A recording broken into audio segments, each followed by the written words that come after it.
Welcome to my channel.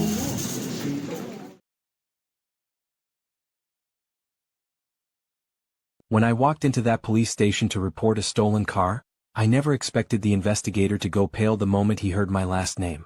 "Are you the son of Vanderbilt Enterprises?" he asked carefully. I nodded. He looked past me, directly at my wife standing beside me, and asked the question that detonated everything. "Then why was your spouse still trying to sell the vehicle you're reporting stolen?" What happened next shattered everything I thought I knew about the woman I'd married. My name is James Vanderbilt. 41 years old. Born and raised in Chicago, Illinois. My father built Vanderbilt Enterprises from a single trucking company into a logistics empire worth approximately $340 million. I'd spent 15 years working alongside him, quietly, loyally, without ever once touching the spotlight he'd always preferred to keep entirely to himself. I wasn't flashy. Didn't drive exotic cars. Didn't wear my last name like a badge. Which is exactly why, I later realized, Rachel had chosen me so carefully. We'd met 4 years ago at a charity fundraiser downtown. She was warm, grounded, surprisingly unimpressed by my family name. That was what got me. Everyone else leaned forward when they heard Vanderbilt. Rachel had simply smiled and asked what I actually enjoyed doing with my life. I'd married her 14 months later. That Thursday morning I'd walked to my building's parking garage and found my car simply gone. A 2022 Range Rover. Gone clean. No broken glass. No alarm triggered. I'd assumed theft. I'd asked Rachel to come with me for support. I had absolutely no idea she was the reason we were there. The investigator's name was Detective Frank Caselli. 23 years on the force. Broad shoulders, reading glasses pushed up on his forehead, the kind of man who'd seen enough to stop being surprised by almost anything. Almost. He was surprised now. He'd asked Rachel to wait outside, calmly, professionally, giving nothing away. She'd smiled pleasantly and stepped into the hallway. The moment that door closed, Caselli leaned forward across his desk and dropped his voice. "Mr. Vanderbilt, your vehicle wasn't stolen." I stared at him. "What do you mean it wasn't stolen?" "It's gone. I walked down this morning and..." "It was listed for private sale," Caselli said quietly. "On 3 separate platforms. Facebook Marketplace, AutoTrader, one private luxury vehicle forum." He turned his monitor toward me. There was my Range Rover. Photographed from every angle. Interior shots. Full specs listed. Asking price, $94,000. Cash only. Private seller. The listing had gone live at 11:47 p.m. last night. I'd been asleep beside Rachel at 11:47 p.m. last night. "How did you find this?" I asked. My voice sounded strange to me. Distant.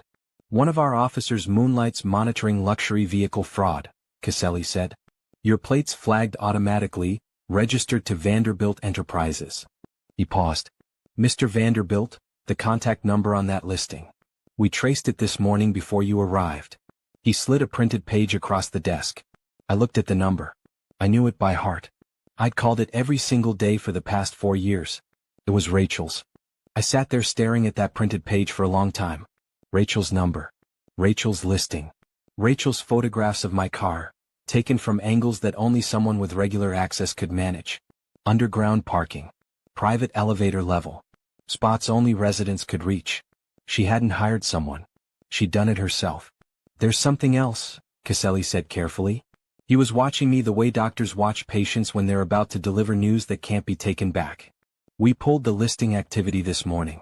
Your vehicle had already received 7 serious inquiries. 2 potential buyers had scheduled viewings." He paused. "One was booked for this afternoon. 2 o'clock. She hadn't just listed my car. She was hours away from selling it." "Do you have any idea," I asked slowly, "why she would do this?"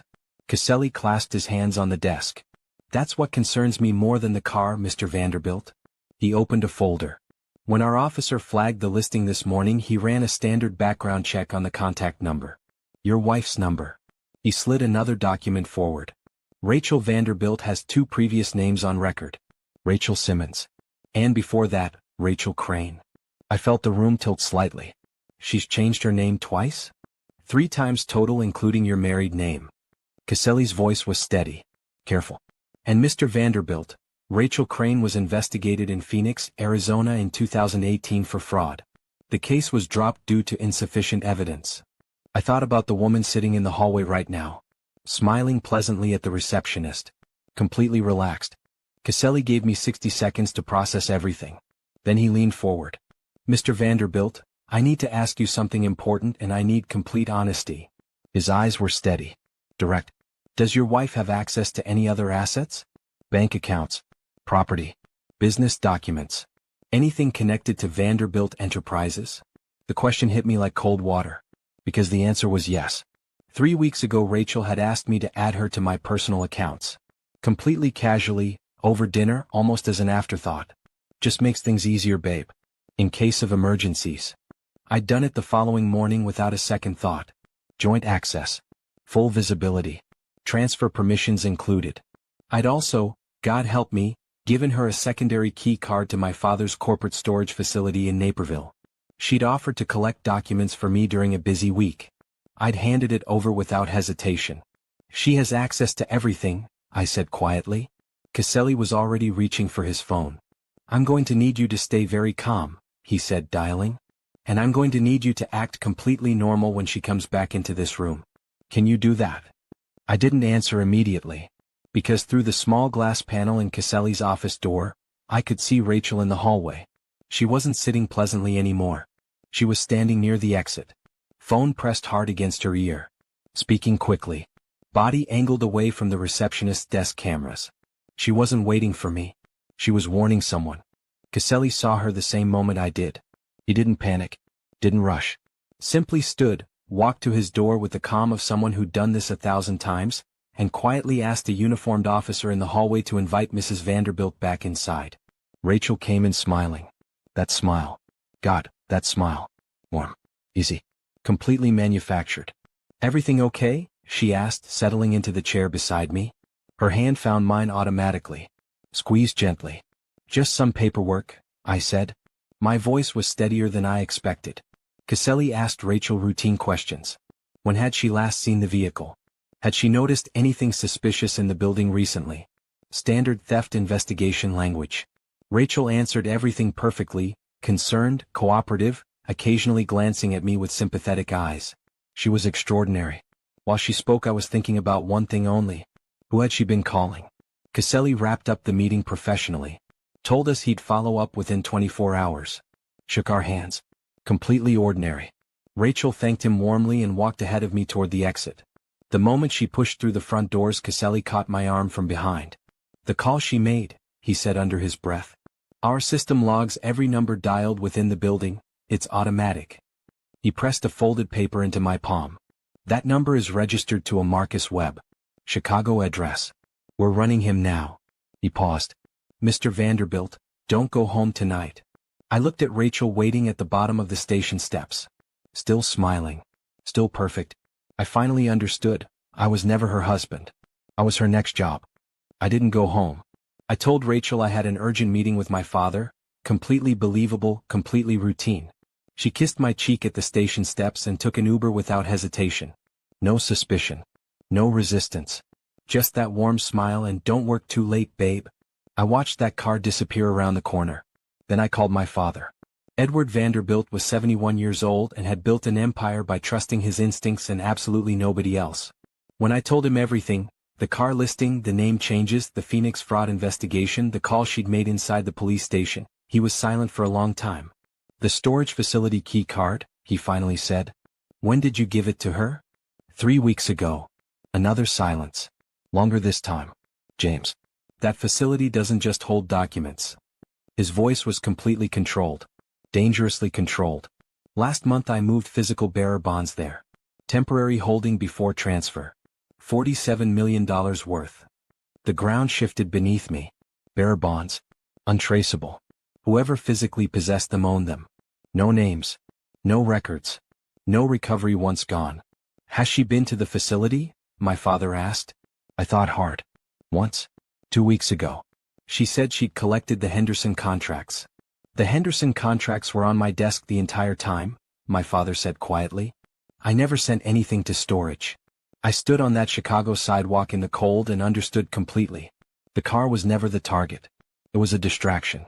While I reported a stolen vehicle, Rachel had been buying herself time to reach $47 million. My father called his security team before I'd even hung up. 3 men were at the Naperville storage facility within 19 minutes. I know because my father timed it. Edward Vanderbilt had spent 50 years building something worth protecting. He didn't move slowly when it mattered. They arrived to find the facility's side entrance unlocked. Rachel had been there already. But she hadn't taken the bonds. She tried. The security team found the vault room open, the secondary lock disengaged. Someone who knew exactly what they were doing had worked that lock cleanly. Professionally.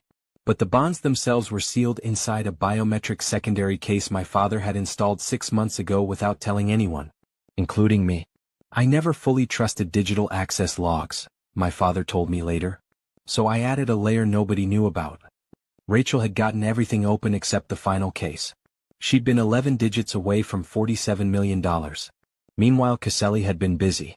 Marcus Webb, the number Rachel had called from the police station, wasn't just a Chicago contact. He was a former securities broker. Disbarred in 2019 for orchestrating fraudulent asset transfers across 3 states.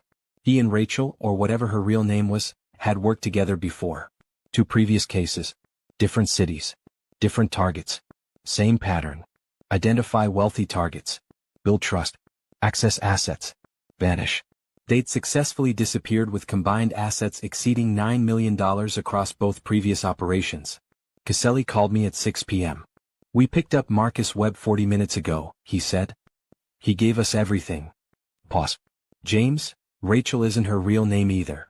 Her real name was Diane Colton. Born in Tucson, Arizona. 38 years old. No permanent address on record for the past 9 years because she hadn't needed one. She'd been living inside other people's lives. Other people's homes. Other people's trust. Marcus Webb gave investigators everything in exchange for reduced charges. Names. Dates. Bank accounts across 4 countries. A detailed map of every operation they'd run together since 2015. Rachel, Diane, was arrested at O'Hare International Airport at 8:47 that evening. Gate B14. Boarding pass to Zurich. 1 carry-on bag. Inside that bag, a burner phone for different passports and $23,000 in cash. She'd been 11 digits and 1 biometric lock away from disappearing forever. I wasn't in the courtroom every day like I thought I'd be. I went once, the day she was sentenced. I needed to see it with my own eyes. Needed that finality to feel real. She looked different without the warmth. Without the performance. Sitting at that defense table she looked exactly like what she actually was. Someone who'd spent so long pretending to be other people she'd forgotten how to simply exist as herself. 14 years. Federal fraud. Identity theft. Conspiracy. She didn't look at me once. I drove home afterward through downtown Chicago. Past the charity fundraiser venue where we'd met. Past the restaurant where I'd proposed. Past the building where I'd once walked down to a parking garage and discovered my entire marriage was a carefully constructed lie. People ask if I'm angry. Honestly, I'm grateful. Grateful my last name flagged a listing. Grateful Caselli noticed. Grateful my father trusted nobody completely, not even me. Because in the end, that paranoia saved everything.